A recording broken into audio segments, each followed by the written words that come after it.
Okay, we are in Parshat Bo, and this is entitled, Did Darkness Go Rogue and Create a Plague More Intense Than God Had Asked For?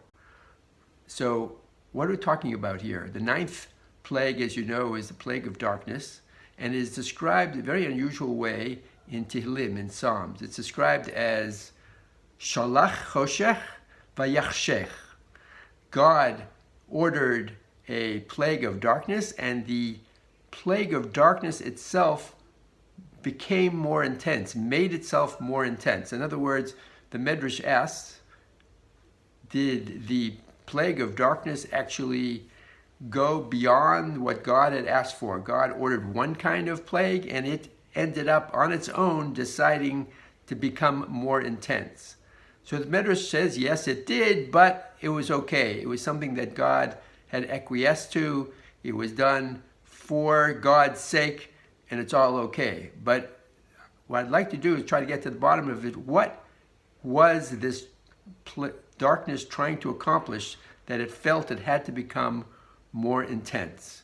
So the first answer is in a parish on Midrash Tanchuma called the Be'er Mamarim. It's very logical. It says that the first 8 plagues, as I spoke about last week, were designed for many reasons, targeted to many different audiences, to Pharaoh, to the Egyptians, that they should know that God is very powerful, and to the Jewish people, that they should be able to tell over from year to year how God sort of played with the Egyptians and struck them with all these plagues. But it had one very other special characteristic, in that it was delivered midah keneged midah. In other words, it actually had the ability to convey to the Egyptians some aspect of how they were denigrating and humiliating the Jews. And each one was specifically giving them a message that enabled them to actually think about what they did and perhaps repent for what they did. So very targeted. And of course, it may be hard to understand. You have to take as a premise that the Egyptians, even though they were idol worshippers and they worshipped and they believed in black magic, they were actually very spiritually attuned, so they could actually get these messages. So the first answer is that the darkness said, you know what? If that's the raison d'etre of the first 8 plagues, I want this 9th plague to be able to accomplish the same thing. Because what was the 9th plague? It actually only had two purposes. Number one, that the Jews could look around the homes of the Egyptians, identify valuables that they would ask for later before they left. Number two, they could bury the Jews, the 80%, the 4/5 who died during the plague of darkness, they could bury them so the Egyptians wouldn't know what happened. That was the only intention of the plague. And the darkness sort of felt, I want to step it up. I want to also include the same objective as the first 8 plagues, to be able to give a very targeted message to the Egyptians. And after all, you almost can't blame darkness for this, because this message was almost perfectly tailor-made. What happened was, according to the Midrash, this plague of darkness was so intense that the Egyptians couldn't move. If they were standing, they couldn't sit down. If they were sitting, they couldn't stand. In other words, not only were they dark, they were immobile. In other words, not only were they blinded, they were immobilized. And so that was an aspect of slavery, of taking away people's freedom of movement, is another very intense aspect of slavery. So it's surely a good candidate for being a midah keneged midah, a way to convey to the Egyptians the humiliation, degradation that they caused the Jews. So that was the first reason why perhaps the darkness did what it did. The Midrash asks, where did what was the nature of this extra darkness? It was a difference of opinion. Either it came from above or it came from below, from Gehenna. And the commentators say came from above, meaning this was God's way of saying, you should have recognized me during these 8 plagues. And coming from below, Gehenna, hell, means that the Egyptians had to experience a little bit of the hell that they made life hell for the Jews. So again, you could see that this was what the darkness wanted, that they should experience one of these 2 things and get a message. Okay, another interesting thing the Midrash says is that the darkness was the thickness of a dinar. That was a coin that was popular coin that was used in currency. And I would like to interpret the dinar to mean that it was really all about money. In other words, the Egyptians ultimately, at the end of the day, didn't want to let the Jews go because they were enslaving them, and they didn't want the economic fallout of letting them go. Interesting thing is that God also had a money interest in the outcome of this, because after all, he promised Avram that they would leave with a great wealth. So that had to happen. And the Midrash Rabbah actually makes an incredible statement that it seems that because of the intensity of the plague, and this could be another reason why the darkness wanted to bring upon this kind of intensity, because of the intensity of the plague, it brought credibility to the whole story. Remember, the story was that they told the Egyptians, we're going for a 3-day spiritual, journey, and like a retreat, and we're coming back. And so we want to borrow your stuff for those 3 days. That's kind of interesting, but is that believable?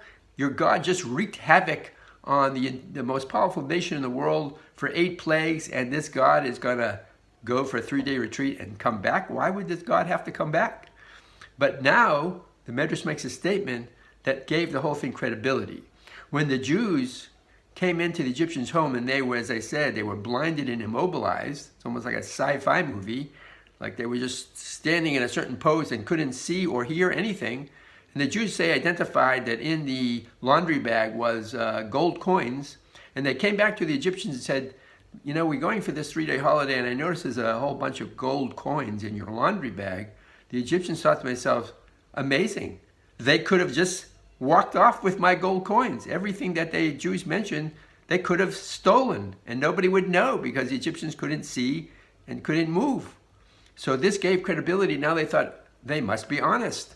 They must be really need this for their 3-day pilgrimage, because otherwise they could have just stolen it. So sure, I'll give it to them. So this extra intensity gave credibility and therefore allowed the whole thing to happen. And of course, because they left and took their money, that roused up the emotions of the Egyptian army, and they chased them, and then of course create Yam Suf, and as the waters parted and then swallow them up. All this happened perhaps because of the credibility of this more intense plague, and that's perhaps another reason why the darkness wanted to make it more intense.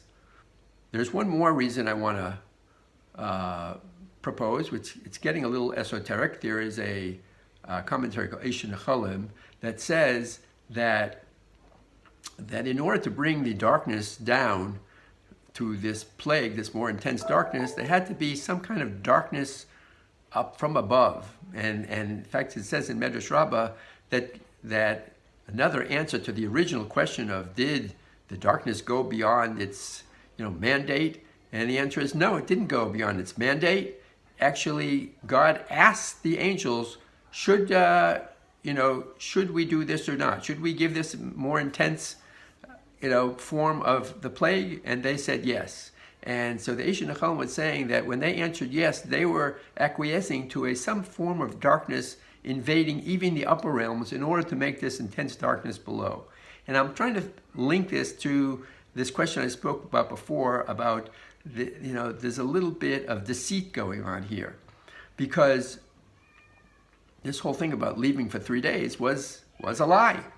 And now, as I said, it makes it more credible when the Jews can identify exactly where the gold coins in the laundry bag. So basically God said, do you go along with this extra little bit of deceit? Because it's going to cause sort of darkness. The deceit and darkness are sort of the same thing. It's going to cause that reaction even in your abode above. And they said yes. And I think what's going on here is that basically the reason they said yes is because this is the modus, this is how God operates in the world. You remember that after they left, so God had them sort of going in circles like their GPS was broken and they were getting lost. And that encouraged even more the Egyptian army to chase them and thought that they were going to easily capture them. That was God being Hashem Ish Milchama Hashem Shemo.